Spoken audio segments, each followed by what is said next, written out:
اعوذ باللہ من الشیطان الرجیم بسم اللہ الرحمن الرحیم۔ تو حضرت ابراہیم علیہ السلام اور 4 پرندے، تو مفسرین نے لکھا ہے سمندر کے کنارے ایک آدمی مرا ہوا پڑا تھا۔ سمندر کا پانی جو ہے وہ چونکہ چڑھتا اترتا رہتا ہے، چنانچہ جب پانی چڑھا تو مچھلیوں نے اس لاش کو کھایا، اور جب پانی اترا تو جنگل کے درندوں نے کھایا، اور جب درندے چلے گئے تو پرندوں نے کھایا۔ حضرت ابراہیم علیہ السلام نے یہ ملاحظہ فرمایا تو آپ کو شوق ہوا کہ آپ ملاحظہ فرمائیں کہ مردے کس طرح زندہ کیے جائیں گے۔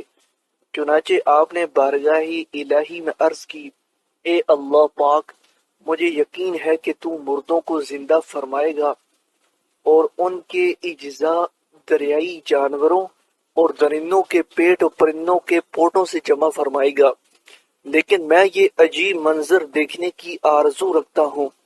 تو حضرت سعید بن جبیر رضی اللہ تعالی عنہ نے فرمایا، جب اللہ پاک نے حضرت ابراہیم علیہ السلام کو اپنا خلیل بنایا تو حضرت ملک الموت علیہ السلام اللہ پاک کی اجازت سے آپ کو یہ خوشخبری سنانے آئے۔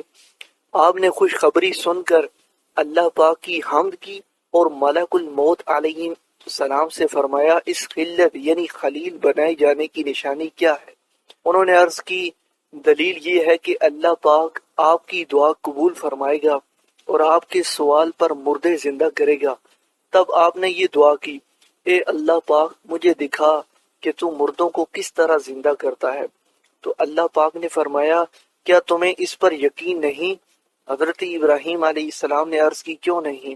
لیکن میں چاہتا ہوں کہ میرے دل کو قرار آ جائے کہ تو نے مجھے اپنا خلیل بنایا ہے، میری دعا قبول فرمائے گا اور میرے سوال پر مجھے عطا فرمائے گا۔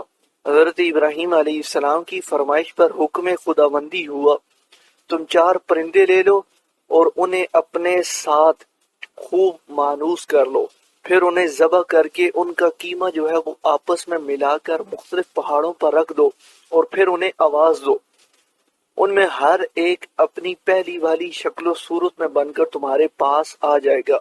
چنانچہ حضرت ابراہیم علیہ السلام نے 4 پرندے لیے۔ ایک قول کے مطابق وہ مور، مرغ، کبوتر اور کوا تھے۔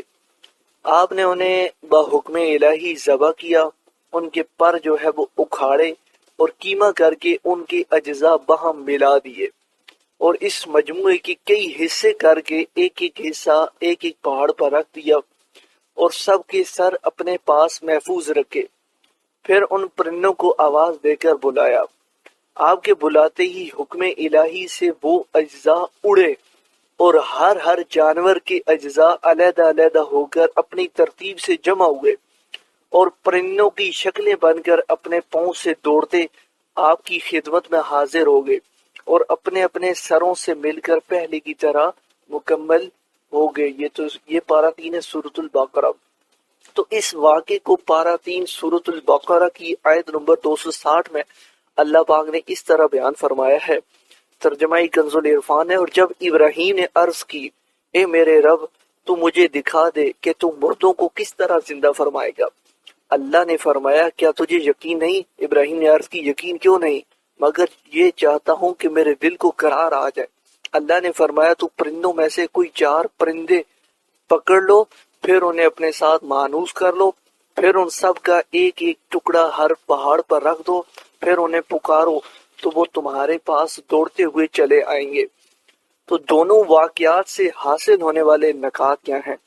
تو علامہ عبد المصطفیٰ اعظمی رحمت اللہ علیہ فرماتے ہیں، ثابت ہو گیا کہ مردوں کو پکارنا شرک نہیں، کیونکہ جب مردہ پرندوں کو اللہ پاک نے پکارنے کا حکم فرمایا اور ایک جلیل القدر پیغمبر نے ان مردوں کو پکارا، تو ہرگز یہ شرک نہیں ہو سکتا، کیونکہ خدا بند کریم کبھی بھی کسی کو شرک کا حکم نہیں دے گا، نہ کوئی نبی ہرگز کبھی شرک کا کام کر سکتا ہے۔ تو جب مرے ہوئے پرندوں کو پکارنا شرک نہیں، تو وفات پائے ہوئے خدا کے ولیوں اور شہیدوں کو پکارنا کیوں کر شرک ہو سکتا ہے؟